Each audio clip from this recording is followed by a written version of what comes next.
Akasa airlines में बम की सूचना मिली थी। जिस फ्लाइट में बम की सूचना मिली वह बेंगलुरु से अयोध्या पहुंची है। महर्षि वाल्मीकि एयरपोर्ट पर फ्लाइट दोपहर करीब 1:50 पर लैंड हुई। यहां पहले से अलर्ट एयरपोर्ट स्टाफ ने सभी यात्रियों को सकुशल बाहर निकाला। इसमें 173 यात्रियों ने यात्रा की है। फिर जांच की गई। जांच होने के बाद अकासा एयरलाइंस की फ्लाइट में बम की सूचना जांच में झूठी निकली। सभी यात्रियों को जांच के बाद छोड़ दिया गया। पायलट ने सूझबूझ दिखाकर यात्रियों को परेशान नहीं होने दिया, उन्हें सामान्य तौर नीचे उतारा। इसके बाद दोबारा जांच के बाद उन्हें छोड़ दिया गया। अब यह विमान वापस बेंगलुरु के लिए उड़ान भरेगा। अभी देखिए चेकिंग चल रही है। अकासा एयर की फ़्लाइट के जो बेंगलोर से अयोध्या आ रही थी उसके अंदर बम थ्रेट कॉल थी और उसकी चेकिंग अभी चल रही है। पैसेंजर्स को हम बिल्डिंग के अंदर ले आए हैं रैंडमली जांच करके और अभी जहाज़ की जांच हो रही है।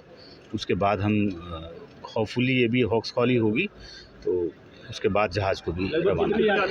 इसमें 173 यात्री हैं और सभी यात्रियों को हम पैसेंजर को सब बिल्डिंग के अंदर तो ले आए हैं उनको जांच करके। क्या कारण है कि एक बार पहले भी थ्रेट की सूचना थी बम की और फिर एक बार ये चली रही है पूरे देश में। आपको पता ही है कि पिछले कुछ दिनों से ये सूचनाएं चल रही हैं इस तरह की और ज़्यादातर सूचनाएं गलत निकल रही हैं। तो उम्मीद करते हैं ये सूचना भी शायद गलत होगी, लेकिन जो प्रक्रिया होती है उसको हमें पालन करना बहुत ज़रूरी होता है। इस तरह के जो रूमर्स आ रहे हैं इसको देखते हुए कभी सच भी हो सकता है, तो बिल्कुल अथॉरिटी इसको लेकर क्या? बिल्कुल हम लोग बिल्कुल सतर्क हैं इस चीज़ को देखते हुए। तुरंत ही जैसे ही हमें सूचना मिली जहाज़ यहाँ पर 1:50 पर लैंड कर गया था, उसको हमने आइसोलेशन बे की तरफ जो बे नंबर 8 है हमारी उसके अंदर लेके गए हैं। पैसेंजर्स को वहीं उतार करके अभी उनके सामान की जांच चल रही है।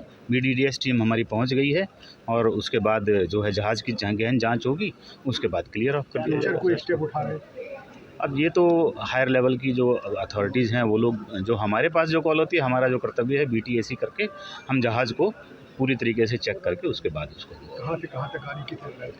हाँ जी, कहाँ से कहाँ तक की आ रही थी, किस एयरलाइन की? अभी अकासा एयर की थी। कहाँ से ये बेंगलोर से अयोध्या आई है फ्लाइट। कितने यात्री थे? इसमें 173 पैसेंजर्स थे और सभी पैसेंजर्स को हम बिल्डिंग में ले आए हैं। उनकी पूरी यहाँ से कहाँ जाएगी? ये बेंगलोर ही जाएगी यहाँ से वापसी। यात्रियों का पूरी हम ख्याल रख रहे हैं, तो अभी उनको बिल्डिंग में ले आए हैं और जो यात्री जो थोड़े से बुजुर्ग हैं उनको हमने बैठने के लिए भी व्यवस्था कर दी है।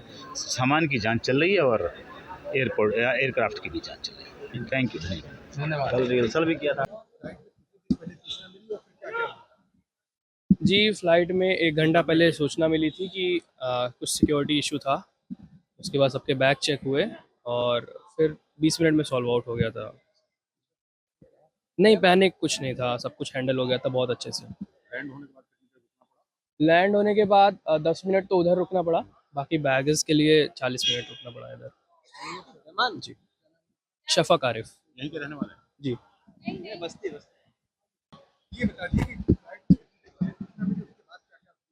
नहीं, आई गेस फ्लाइट के मिड में ही हमको सूचना मिली थी। इट वाज नॉट लाइक बहुत पहले से ये इन्फॉर्म्ड था। It's just a security routine. I don't think so कि बहुत बड़ी चीज़ थी। If you guys don't mind, मेरे देवर और मेरे हस्बैंड वेट कर रहे हैं। से पहले 40 मिनट पहले हमें बताया गया कि कोई सिक्योरिटी थ्रेट है जिसके कारण जल्दी से लैंडिंग करनी पड़ेगी, क्योंकि अयोध्या पास है तो अयोध्या ही लैंड करेंगे। उसके बाद फ्लाइट तेजी से लैंड करी। पायलट ने वहां पर फ्लाइट में सामान चेक किया सबका कि सब सारे सामान का ओनर है कि नहीं फ्लाइट में, और उसके बाद लैंड होने के बाद 2-3 बार चेक हुआ, डॉग्स और सिक्योरिटी चेक्स और मल्टीपल राउंड्स ऑफ, और उसके बाद फिर अभी हमें रोका रखा था काफी देर की सारा सामान आ जाए तभी निकलने देंगे एक साथ, कि हर सामान का ओनर है कि नहीं।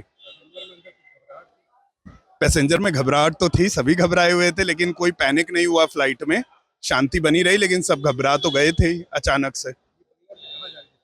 अयोध्या ही आ रही थी, अयोध्या ही लैंड हुई है। प्रांजल अग्रवाल, मैं सुल्तानपुर का।